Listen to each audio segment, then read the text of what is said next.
Hello! So I know I preface a lot of my videos, but there are things you need to know. For starters, as you can tell by the title, this is a headboard DIY. However, it is not mine. It was a gift, and it's the first one I have ever made through and through. The specifications were as follows: a white headboard, preferably made from upcycled and secondhand goods, good quality, as a headboard should be. Specific colors were in mind as to what would be corresponding with the room it was getting put into. Luckily, I did have a color expert with me that happened to live in the house of the room that this was going into, so that was helpful.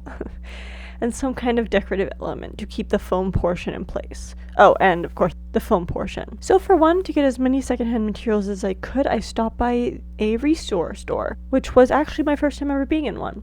This is where I found my future project's base, which was actually just a hollow door.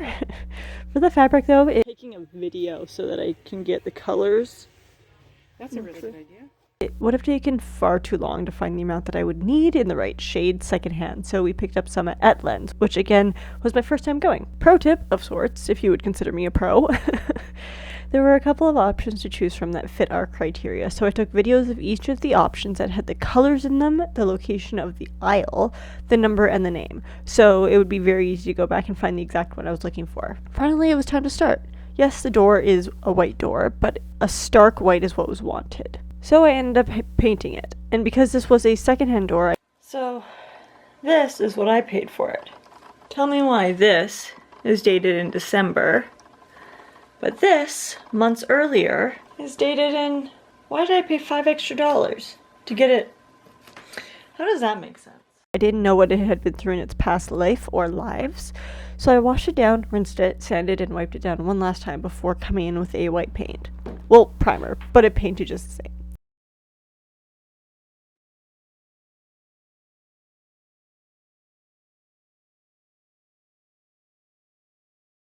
I did 3 coats of this primer to make sure every piece that I wanted covered was covered.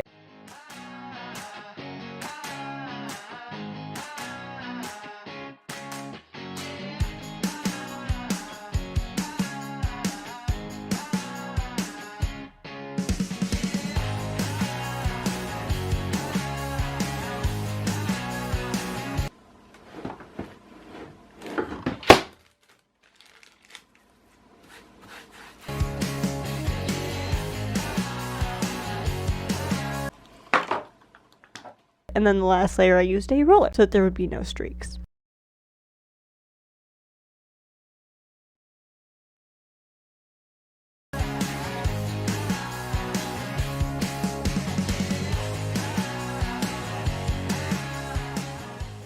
Finally, it was time for the fabric. I placed it down to get a rough idea of how much I would need to actually cut it down to, and then I cut it down. Placed batting on this area as well. Batting does allow for there to be a softer edge between the upholstery foam and whatever fabric is being used, and it gives it an extra layer of soft. So I cut it down to the size as well. This batting was actually secondhand, not specifically bought for this project, but it was bought secondhand.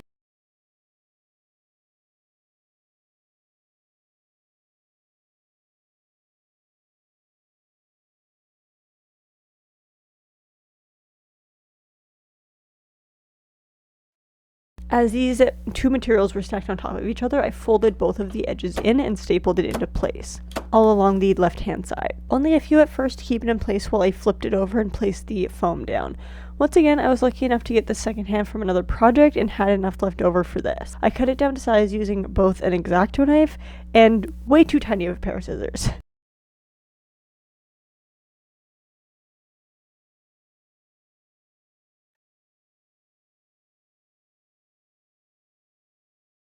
As well as using the same 2 tiny pair of scissors for the edges to be softer as well. There's probably a better way to do this, like having, I don't know, less thick foam, but you work with what you got.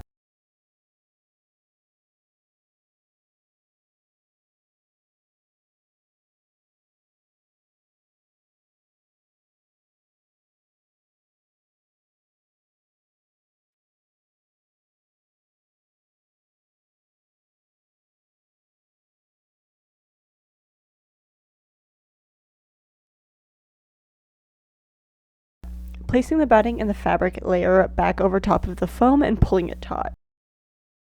Folding both pieces along this edge over itself and once again stapling a few staples into itself and then starting on the perimeter.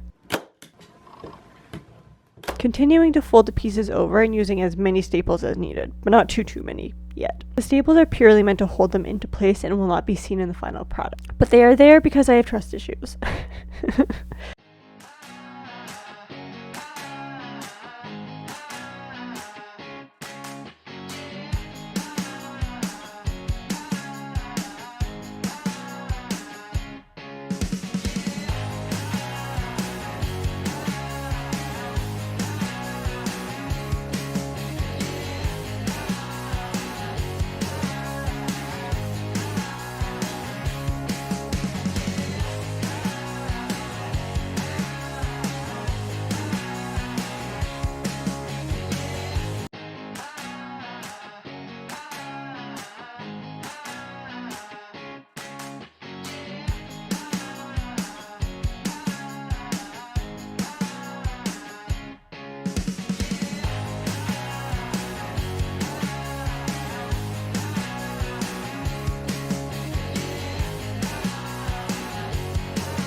I followed all the same steps on the other side.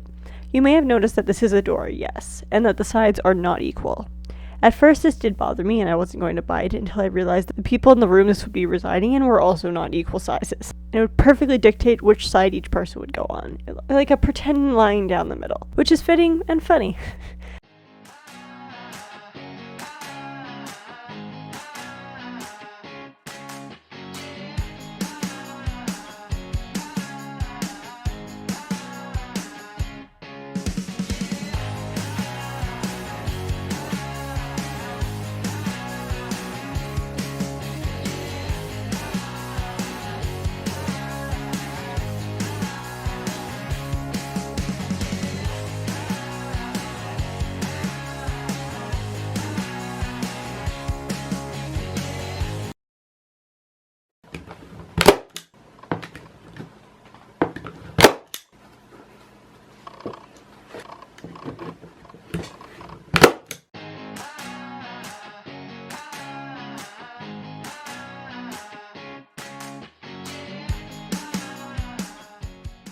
The corners of the rectangles were a little bit hard to do, but I figured it out, and not too bad for a first-time headboard doer.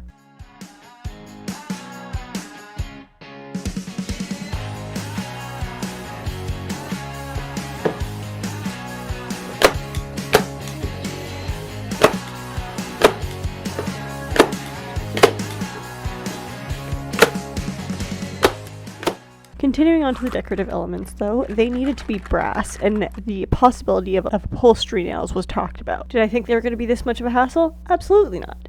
But they are beautiful, and I would do it again. I mixed up a little bit of resin to dip the points of them into, and this allowed them to be kept in place a little bit more secure. Once the resin was cured, of course. Secured? Cured? Anyways, wordplay. I placed one over each staple to hide the staple, and then placed some approximately the same distance apart all around. I didn't measure this, I just kind of eyeballed it.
Again, these were a lot harder to place than I originally thought, but looking back at the footage, it is funny, so I decided to keep it in.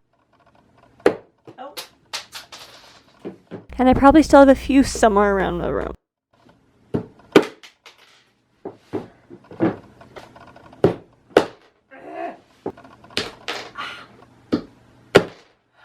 Come on.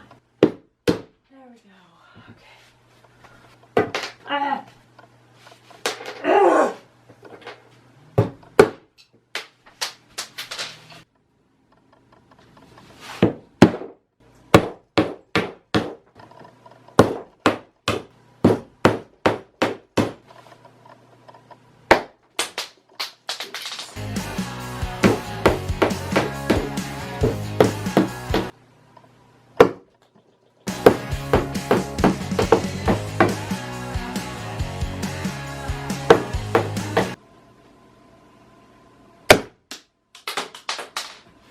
Okay.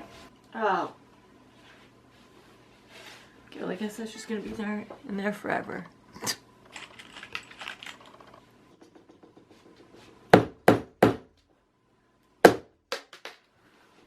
Really? For a last touch of decoration, I used painter's tape to go around the perimeter of the actual door.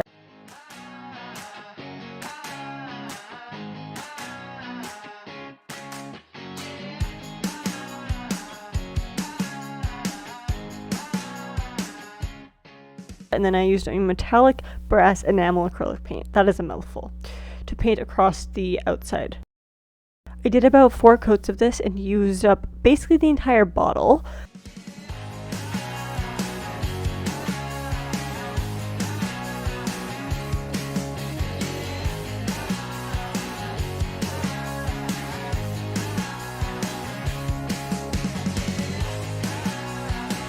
I can't even explain how nervous I am to take off this tape. Once it was dry, I peeled up the tape. Oh. Or no.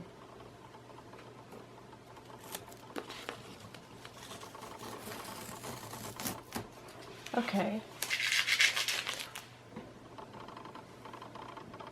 Come on.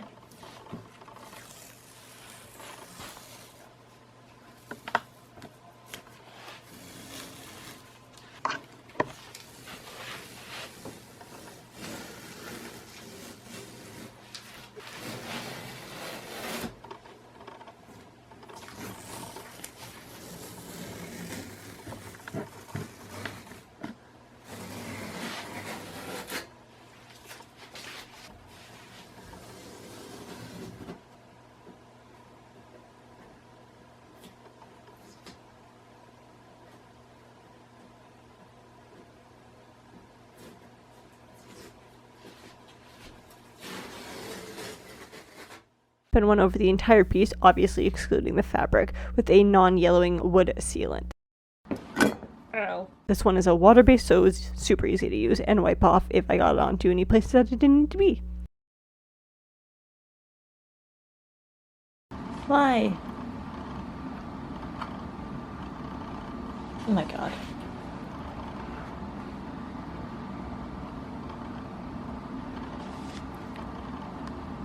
Literally, why?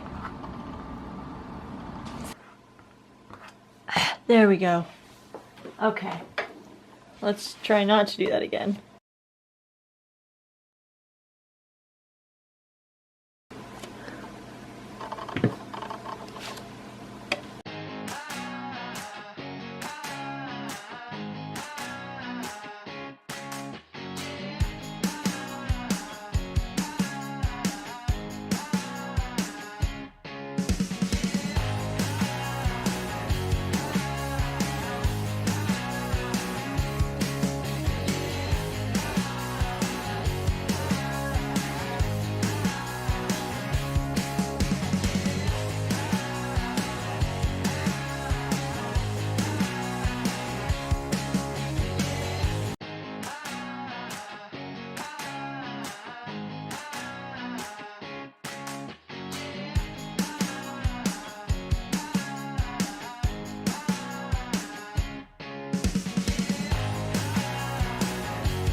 Alright.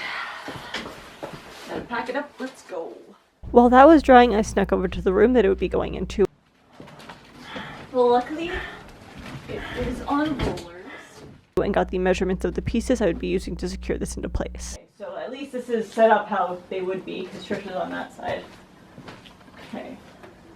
So, how does the headboard go? The bed gets pushed up to the... Okay. So, that is 47 inches. I want to cut the piece of wood to 24 3/4. The plan was to have 2 2x4 boards and 2 pieces of 3/4 inch ply. That would be 3.5 inches wide, matching the 2x4. Yes, 2x4s aren't actually 2 inches by 4. Who knew? The 2x4s would be the initial height, while the plywood would be screwed into the headboard to keep it from actually going forward or backwards. Adding multiple screws wherever it just felt right.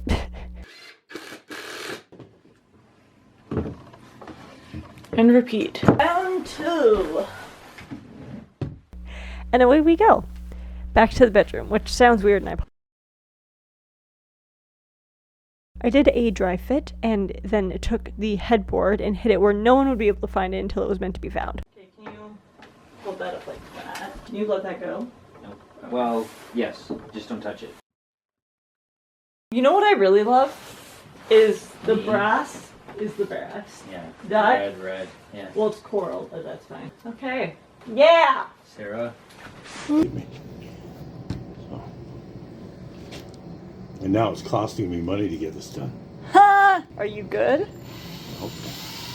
Nope. We ran into the issue of the bed frame having pieces, the ones that we were supposed to be securing into the 2x4, the metal portions, if that makes sense, they were farther apart than we realized, so we needed washers. We did not have enough, so we improvised.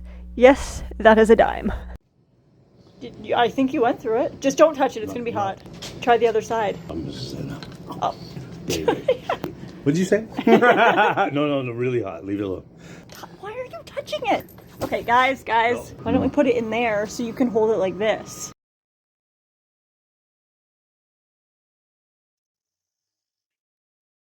We did it! Okay, now tell me I'm not a genius. Done. Brought up the bed from the bed frame, screwed the 2x4s into the bed frame. Damn. So I'm getting the skinny end, right, on this side? No. I want the bigger end? Yes. The wider end? You want the wider end, because you're wider.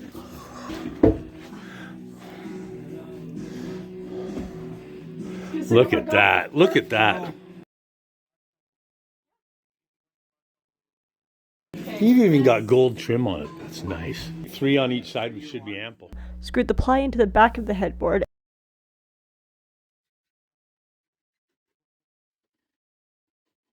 Also very hot back here.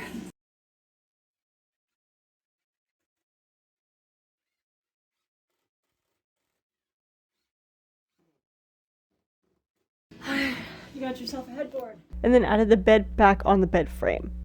I'm so impressed you made it. Like, it's so cool. Thank you. And voila. Done like dinner. Anyways, I hope you guys enjoyed this video. I'll see you in my next one. Bye, guys.